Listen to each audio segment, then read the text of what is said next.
Morning friends, मैं doctor सेहत जोशी आप सभी का मेरे यूट्यूब चैनल पे बहुत बहुत स्वागत करता हूं। फ्रेंड्स, आज आप लोगों से मैं डिस्कस करूंगा grey hairs, premature greying of hairs, hair fall किन कारणों की वजह से होता है, क्या रीज़न इसमें इन्वॉल्व रहते हैं, क्या आप ट्रीटमेंट ले सकते हैं अगर आपको ऐसी परेशानी हो रही है, और अपनी एक फ्री एडवाइस आप लोगों को बताऊँगा। अगर आपको ये वीडियो मेरा पसंद आता है तो आप लोग प्लीज़ मेरे चैनल को लाइक, शेयर और सब्सक्राइब ज़रूर कीजिए और बेल बटन को प्रेस कीजिए ताकि आपको मेरे प्रीवियस आने वाले वीडियोस के नोटिफिकेशन मिलते रहें। बात करता हूं अगर मैं आपसे प्रीमेच्योर ग्रेइंग या ग्रे हेयर्स या हेयर फॉलिंग की, तो कुछ कारण होते हैं, कुछ कॉजेज़ होते हैं, उनसे आपका डिस्कस करूंगा। जो सबसे फर्स्ट नंबर का कॉज होता है वो होता है लैक ऑफ विटामिन्स। अगर आपकी शरीर में किसी भी तरीके से विटामिन्स की कमी हो रही हो तो उस वजह से ये परेशानी होती है। आप लोग डिफरेंट टाइप्स के प्रोडक्ट्स इस्तेमाल करते हैं, स्पेशली अगर मैं प्रोडक्ट्स का आप लोगों से नाम लूँगा तो आप बायोटीन का बहुत ज़्यादा इस्तेमाल करने लग जाते हैं, उसका ओवर यूज़ करने लग जाते हैं। लेकिन इन सब प्रोडक्ट्स को इस्तेमाल करने से पहले आपको सबसे पहले अपना गट ठीक करना पड़ेगा।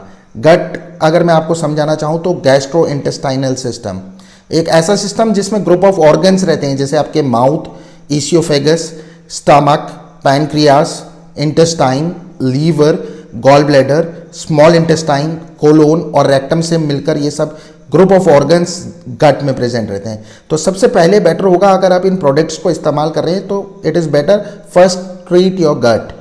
दूसरा जो मैंने इसका कारण देखा है वो है कि डाइजेस्टिव रिलेटेड इश्यूज। अगर आपको डाइजेशन हेल्दी नहीं है तो आपको प्लेंटी ऑफ वाटर ड्रिंक करना चाहिए। एक around 6 to 10 glasses of water आप इसके लिए यूज़ कर सकते हैं। आपको कहीं अगर ऑर्गेनिक योगर्ट मिलता है तो आप उसको इस्तेमाल कर सकते हैं, उसको अपनी डाइट में यूज़ कर सकते हैं।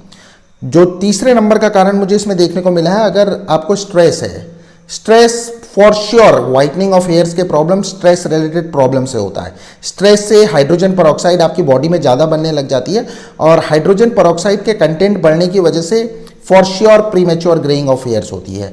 इसको स्ट्रेस को कम करने के लिए आपको अपना नर्वस सिस्टम स्ट्रॉन्गर बनाना होगा, और नर्वस सिस्टम स्ट्रॉन्गर बनाने के लिए आप ब्राह्मी बैकोपा मोनेरी को इस्तेमाल कर सकते हैं। और ये होम्योपैथी में इसकी दवाई आती है, बैकोपा मोनेरी ब्राह्मी की मेडिसिन होम्योपैथी में अवेलेबल है, और आप चाहें तो इसको एनी टाइम इसका मदर टिंचर यूज़ कर सकते हैं। और इसको आप कभी भी दिन में 2 बार खाने से लगभग आधा घंटा पहले एक 1/4 कप वाटर में इसके 10 ड्रॉप्स सुबह और शाम या कभी भी आपको टाइम मिले आप इसको इस्तेमाल कर सकते हैं। आपको स्ट्रेस रिलेटेड अगर कंप्लेन होगी तो उसमें आपको काफ़ी अच्छी मदद मिलेगी। फोर्थ पॉइंट में जो आपसे डिस्कस करूंगा वो है यूज़ ऑफ विटामिन ई। अगर आपके शरीर में जो ओवर हाइड्रोजन पेरोक्साइड बढ़ती है, अगर आप विटामिन ई का इस्तेमाल करते हैं तो बॉडी में इसकी जो कंटेंट होते हैं वो धीरे धीरे करके डिक्रीज होने लग जाते हैं। विटामिन ई आपको हमेशा डॉक्टर की गाइडेंस में ही इस्तेमाल करना चाहिए। हालांकि मेरा एक वीडियो विटामिन ई और उसके साइड इफेक्ट्स पे भी बना हुआ है, आप चाहें तो उस वीडियो को भी पूरा देख सकते हैं और उसके विटामिन ई के साइड इफेक्ट्स कलेक्ट कर सकते हैं। डिस्क्रिप्शन बॉक्स में उसका लिंक प्रोवाइड कर दिया जाएगा। विटामिन ई जनरली आपको डॉक्टर की गाइडेंस में ही इस्तेमाल करना चाहिए, और सबसे बेटर सोर्स तो यह है कि अगर आप विटामिन ई को नेचुरल तरीके से लेंगे, अगर आप ग्रीन लीफी वेजिटेबल्स खाएंगे या नट कंज्यूम करेंगे तो इंस्टीड ऑफ सप्लीमेंट्स आप नेचुरल सोर्सेज से इसको विटामिन ई को गेन कर सकते हैं, और अपने जो आपके बॉडी में हाइड्रोजन पेरोक्साइड बढ़ा हुआ रहता है उसको धीरे धीरे ग्रेजुअली इन चीज़ों को यूज़ करके, इन नेचुरल प्रोडक्ट्स को यूज़ करके आप डिक्रीज कर सकते हो। पांचवा जो पॉइंट मैंने आपसे डिस्कस करूंगा वो है लैक ऑफ मेलानोसाइट्स और मेलेनिन। मेलेनिन जनरली आपकी बॉडी को, स्किन को आपके कलर प्रोवाइड करता है, आपके हेयर फॉलिकल्स को, आपके जो आईज होती हैं उनको डेवलप करने का काम करता है, आपके हेयर्स को डेवलप करने का काम करता है। और जैसे जैसे आदमी की एज बढ़ते रहती है वैसे ही इसकी लाइफ साइकिल भी शॉर्टर होते रहती है।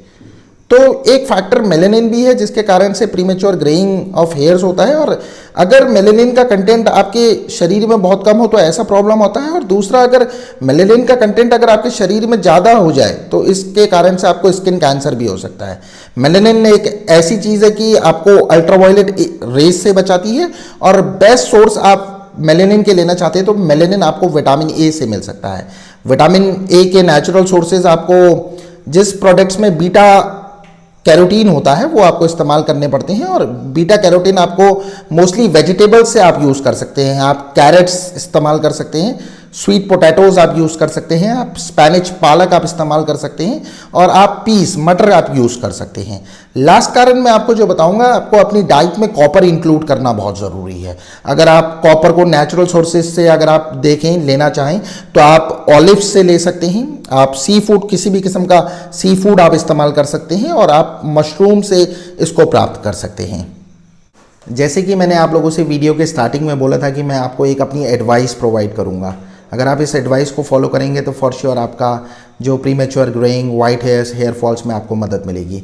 आप चाहें तो अगर आपको समझ में नहीं आ रहा है कि आपको किन कारणों की वजह से ये प्रॉब्लम हो रहा है, जनरली इन सब कारणों को एक डॉक्टर बढ़िया तरीके से डायग्नोस करके आपको इलाज प्रोवाइड कर सकता है। और अगर आपको ऐसा हेयर रिलेटेड कोई भी ट्रबल है तो सबसे बेस्ट इसका यह है कि आप अपने नज़दीक के एरिया में किसी अच्छे होम्योपैथिक फिजिशियन को ढूंढ लीजिए। होम्योपैथिक ट्रीटमेंट से हेयर रिलेटेड सभी कंप्लेंट्स बहुत अच्छी तरीके से नेचुरली होम्योपैथिक मेडिसिन से ठीक की जाती हैं, और इन मेडिसिन का कोई साइड इफ़ेक्ट्स वगैरह भी नहीं देखने को मिलता है। अगर आप ऐसी सब कुछ मेरी बताई हुई चीज़ों पे ध्यान रखेंगे तो for sure this will help you. Smile more, stay healthy and stay happy everyone. Like and share if you like the content. Thank you for your immense support. Thank you very much.